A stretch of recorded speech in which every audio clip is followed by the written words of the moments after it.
नमस्कार बच्चों, सेतु अभ्यासक्रम का आज 5वां दिन है और आज हम लोग देखने वाले हैं संख्या ज्ञान। लेकिन उसमें 7 अंक वाली संख्याओं का बढ़ता और घटता क्रम जो है वो हम लोग देखने वाले हैं। देखो बच्चों, आज अपना 5वां दिन का स्वाध्याय जो है वो आज चल रहा है। तो उसमें देखो, सबसे पहले आप लोगों ने चौथी में संख्याओं का बढ़ता और घटता क्रम इसको देखा है। बढ़ता घटता क्रम यानी जैसे कि हम लोग सीढ़ियाँ चढ़ते हैं, तो सीढ़ियाँ जब चढ़ते हैं तो सीढ़ियाँ चढ़ते समय सबसे पहले हम लोग पहली सीढ़ी पर पैर रखते हैं, उसके बाद दूसरी सीढ़ी, तीसरी सीढ़ी, चौथी सीढ़ी, ऐसे करते करते हम लोग सीढ़ियाँ चढ़ते हैं। मतलब छोटी संख्या से लेकर बड़ी संख्या तक बढ़ते जाना, इसको कहते हैं बढ़ता क्रम।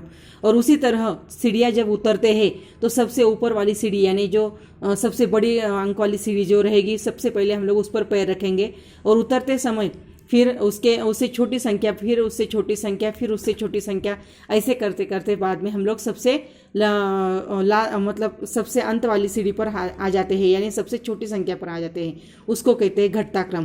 तो इस तरह से ये संख्याओं में भी बढ़ता और घटता क्रम जो है वो हम लोगों ने चौथी में पढ़ा है। आज हम लोग उसके आधारित ही स्वाध्याय जो है वो हल करने वाले हैं। जैसे कि देखो, यहाँ पर प्रश्न पहला दिया है, निम्नलिखित संख्याओं को बढ़ते तथा घटते क्रम में लिखो। अभी यहाँ पर देखो, पहली संख्या दी है 55,555, दूसरी संख्या दी है 5,555 और तीसरी संख्या दी है 5,55,555। इस यहाँ पर संख्याओं का बढ़ता क्रम लिखना है और यहाँ पर घटता क्रम लिखना है। तो मैंने आपको पहले ही बताया कि बढ़ता क्रम मतलब क्या, तो छोटी संख्या से लेकर बड़ी संख्या की तरफ चले जाना। तो इन तीनों में छोटी संख्या कौन सी है, तो सबसे पहले इन संख्याओं के स्थान गिनेंगे। जैसे कि देखो, पहली संख्या है 55,555, ये कितने अंक वाली संख्या है, 1 2 3 4 5। उसके बाद दूसरी है 5,555, ये है 4 अंक वाली संख्या। और तीसरी जो है 5,55,555, मतलब ये 6 लाख वाली संख्या है।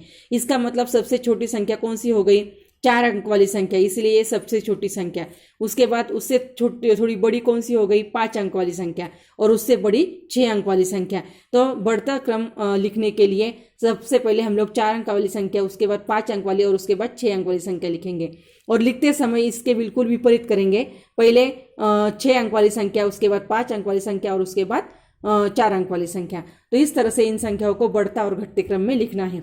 दूसरी संख्या दी है 42,07,884, दूसरी दी है 85,72,416 और तीसरी दी है 2,57,968।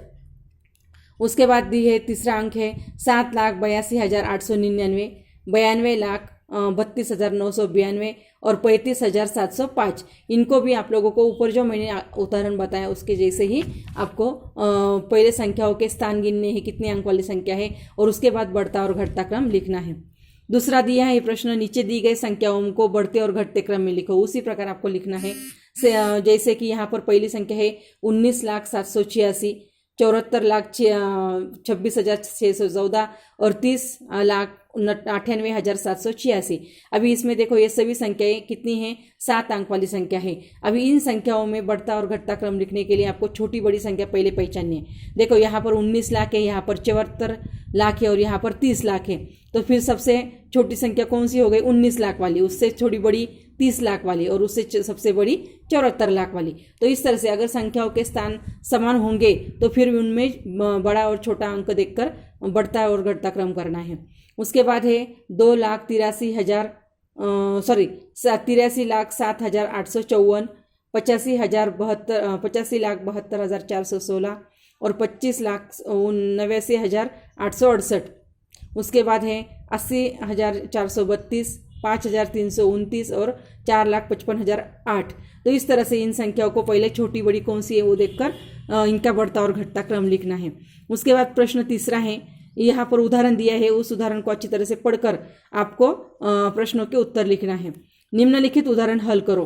प्रश्न दिया है, अन्नपूर्णा महिला बचत समूह ने उड़द के 3,45,000 पापड़ तैयार किए और स्वाभिमानी बचत समूह ने उड़द के 2,95,000 पापड़ तैयार किए।